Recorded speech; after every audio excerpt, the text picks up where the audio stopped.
ከማደውልኝ ቻው ምንም ስልክ የተሰረቀ ምናምን ያለ ተሰርቆበት ነው። ውሸት ነው። የተንከሲስ የራሱ ሴራ ነው። ካርታውን ራሱ ወስዶ በእኔ ለማላከክ ሲል ስልክ የተሰረቀ ምናምን ወስደዋለች። እንዴት ትላለህ? በአንተ የመጣ ቤቱ መበጥበጥ አለበት እንዴ? ሰደችው። እሷ እንዴት አድርጋ ነው ካርታውን የምትወስድ? ደማን እንደ አንተ ለምን ካርታውን ሲጀመር እሷ አልወሰደችውም። ካርታውን መልስልን ነው ምንድን ካርታውን ዜና ጨካኞች ትዝታ እኛ እኮ ቤተሰቦችሽ ነን። ምን አደረግንሽ? ቆይ ቤተሰብ ማለት ብር ነው። እሺ እንዴት ናት? ተሻላታል አይደለ? እግሯ ሙሉ ለሙሉ ፓራላይዝ ነው። ነርቮቹ አይሰሩ። በፍጹም መራመዳችን ውሸት ነው። ዶክተሩ ውሸቱን ነው። አሊያም ደግሞ ገንዘብ ከፍለው ነው የሚሆነው። ተንከስ ዶክተሩ እኮ የሕክምና የምስክር ወረቀት ሰጥቶኛል። ሳስት እንደዚህ በአንድ ጣት ንካኝና ማለት ነው ብዬ ነው የምሰበስብልኝ። ከዛ አብርሽና መሳይ ይመጣሉ። አንስተው ነው የሚወረውሩ። ጫፍ ልትነካኝላት ምክር ገባ። እንዳሻንጉሊት ነው ሁላችሁ ጮትባችሁ። ጨካኝ አውሬ ነሽ። እሺ ፍጹም አሸጉደኝ። ሄዲ ካርታ ቆይ ይሄ ካርታ ከየት መጣ? ትዝታ መስኮት ስር እንዴት ሊገኝ ይችላል? ሄዲ ይቺ መሰሪ እሷ ናት ማለት ነው የወሰደችው? አሀ ቆይ ይቺ ልጅ በእግሯ ትራመዳለች እንዴ?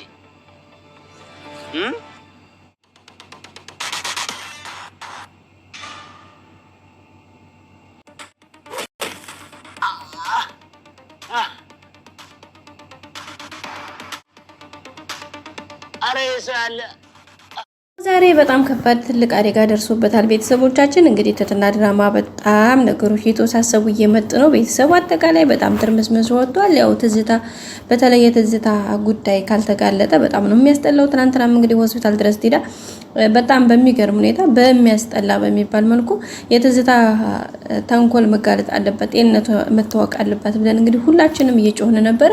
ግን በሚያስጠላ መልኩ እንግዲህ ሕክምና ሄዳ ዶክተሩ ሳይቀር የዚህ ስራ ተባባሪ ሆኖ እንደታመመችና ጤነኛ እንዳልሆነች የሕክምና ማስረጃ ተሰጥቷታል። እንግዲህ ሀገራችን ላይ ምን እየተሰራ እንዳለ ይሄ ራሱ ማሳያ ነው።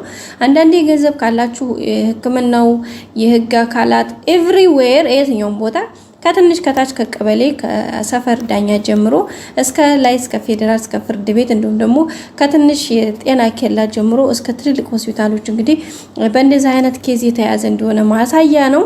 በዛ ላይ ደግሞ አጠቃላይ ብሎ መወንጀልም ትክክል ባይሆንም ግን እያየን ያለ ነው። እንግዲህ ሀገራችን ላይ በዚህ መልኩ እንደሚሰራ ነው። መቼም ድራማ ማለት እውነታውን ወይም ደግሞ የገሃዱን ዓለም የምናይበት የምንዳስስበት ማለት ነውና ስለዚህ በጣም በሚያስጠላ ሁኔታ እንግዲህ የሕክምና ማስረጃ ሰርቲፊኬት ሙሉ እግሯ ፓራላይዝ እንደሆነ የሚያሳይ የሕክምና ማስረጃ ለአብርሽ ተሰጥቷል። በጣም ነው የሚያስጠላውና ተንከስ የሄደበት መንገድ በጣም ጥሩ ሆኖ እያለ ግን እንግዲህ ማከከል ላይ ስልኩ ሌባ ወሰደው ተሰረቀ ማለት ነው። እሷም ደግሞ ያን ተጠቅማ የማይሆን ነገር አደረገች። በጣም የሚያሳዝነው ደግሞ አዙራ ይሄን ነገር ኬዙን ማያያዝ ፈለገች ማለት ነው።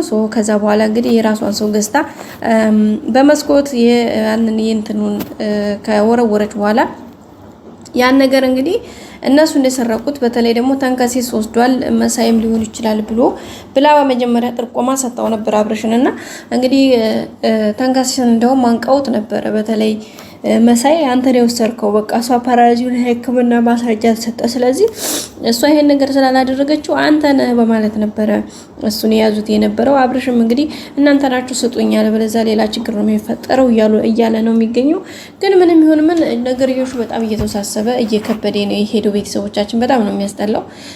እንደዚህ ያለ ነገር እውነት በጣም ነው ውስብስብ ነው የወጣው ቤተሰቦቻችን። ምክንያቱም በዚህ መልኩ እኛ አልጠበቅንም፣ ሊሆንም አይገባውም።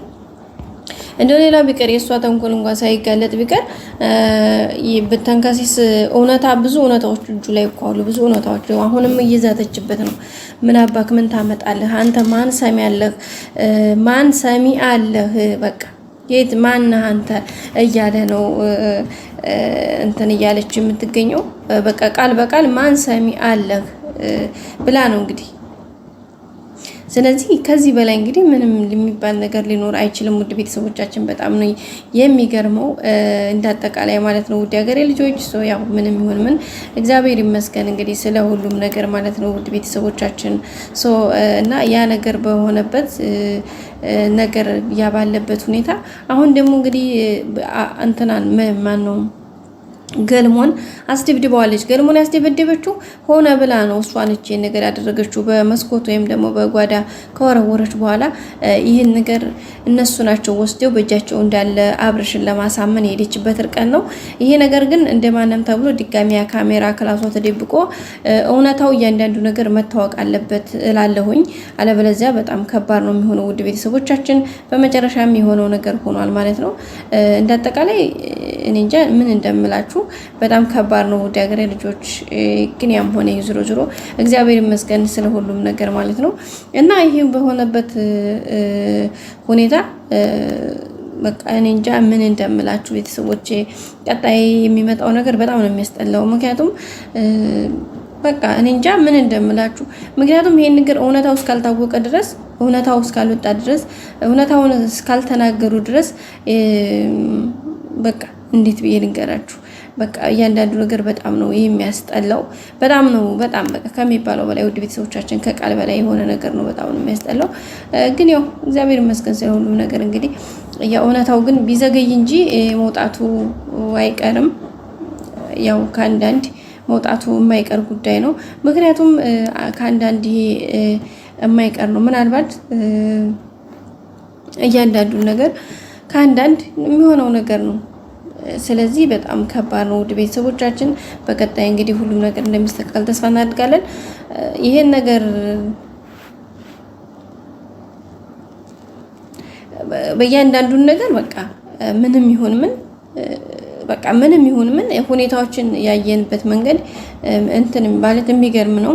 ከዛ ሲቀጥል ደግሞ የመድብልና የትትናም ግንኙነት በቃ ዝም ብሎ በቃ አይደለ ምንም እንትን እያለ በቃ እንዴት ብዬ ልንገራችሁ። በቃ እያንዳንዱ ነገር በጣም ነው የሚያስጠላው። እኔ እንጃ ምን እንደምላችሁ። እያንዳንዱ ነገር ለማየት ራሱ ያስጠላል፣ ይቀፋል። ስለዚህ ቀጣይ ሁሉም ነገር ተስተካክሎ ተስፋ እናደርጋለን። ያው አብርሽም እንግዲህ ዝም ብሎ በቃ ጭራሽ ነገሮችን ግራና ቀኝ ምንም አያይም። ምንም ነገር ነው የማያየው። ዝም ብሎ እንደመጣ ይሰማል፣ እንደመጣ ይሄዳልና እዚህ ጋር እንዴት ወዴት ከየት የሚባል ነገር አለ። በምን ሁኔታ ከዛስ ብሎ ነገሮች መታየትና መጣራት አለባቸው እንጂ እንዲሁ ዝም ብሎ ብቻ እንትን ማለት የለበትም ብዬ አምናለሁኝ። ምክንያቱም እያንዳንዱን ነገር ሁሉንም ነገር በትዕግስት ማየት ከዛ እንዴት ይሄ ነገር እንዴት ከተባለማ ከምን አንጻር ነው እንዴት እንደዛ ሊሆን ቻለ? ኦኬ እንደዚህ ነበር እንዴ? እስኪ ቆይ ይሄን ነገር ከምን አንጻር እንደዚህ ተባለ እንዴ? ለምን እንደዚህ ተባለ ተብሎ ግራ ቀኝ ነገሮች መታየት አለባቸው። ግን ያው ከሁኔታው አንጻር ትንሽ ከባድ ነው። ውድ ቤተሰቦቻችን እንግዲህ ቀጣይ ሁሉም ነገር ተስተካክሎ መልካም እንደሚሆን ተስፋ እናደርጋለን። ምክንያቱም ከሁኔታዎች አንጻር ማለት ነው። ውድ ቤተሰቦቻችን ግን ይሁን ያም ሆነ እንግዲህ እግዚአብሔር ይመስገን ያው ስለ ሁሉም ነገር ሁኔታዎቹ ግን ትንሽ ያስጠላሉ። ውድ ቤተሰቦቻችን ያው ግን በትዕግስት ማለፍ ነው። ነገሮችን በትዕግስት ማየት፣ ነገር በትዕግስት ማለፍ ደግሞ ዋናውና ትልቁ ጉዳይ ነው። ሁሉም ነገር መስተካከል ይችላል ብለን እናስባለን። ውድ ሀገሬ ልጆች ቀጣይ እንግዲህ ሁሉም ነገር የተሻለ ሆኖ መልካም ሆኖ እንደሚስተካከል እናምናለን። እና ውድ ቤተሰቦቻችን የዛሬውን በዚህ መልኩ ነበር ያየ ነው። ቀጣዩ እንግዲህ በአዲስ መልኩ ተስፋ እናደርጋለን። ላይክ፣ ሼር፣ ሰብስክራይብ ማድረጋችሁን አትርሱ። ሁሌም አብራችሁ ናችሁ ስለምታበረታቱን ሼር ላይክ ስለምታደርጉልኝ በጣም አመሰግናለሁኝ። ቀጣይ አዳዲስ ቪዲዮዎችን ይዘን እስከምንመጣ ፎሎ፣ ላይክ፣ ሼር፣ ሰብስክራይብ ማድረግ በፍጹም መረሳት የሌለበት ጉዳይ ነው። ምክንያቱም የእናንተ ውድ ቤተሰቦቼ የእናንተ ድጋፍ የእናንተ አብሮነት ለእኔ በጣም ትልቅ ቫልዩ ስላለው በእናንተ ነው እዚህ የደረስኩትና አሁንም እናንተ አትለዩኝ በማለት እንግዲህ ያው ቤተሰባዊ እንትኔን እገልጻለሁኝ። ቀጣይ አዳዲስ ነገሮችን ይዘን እንመጣለን። መልካሙን ሁሉ ተመኘውላችሁ ውድ ቤተሰቦቻችን። እንዳልኳችሁ ነው ሼር፣ ላይክ፣ ሰብስክራይብ ማድረግ አይረሳ ማለት ነው። በቀጣይ እንግዲህ አዳዲስ ቪዲዮዎችን ይዘን እንመጣለን። ላይክ፣ ሼር፣ ሰብስክራይብ አድርጉ ማለት ነው ውድ ቤተሰቦቼ። መልካሙን ሁሉ ተመኘውላችሁ። እንግዲህ እንዴት አካሲስ እውነቱን ማወቅ አለበት እያንዳንዱ ሰው ማለት ነው።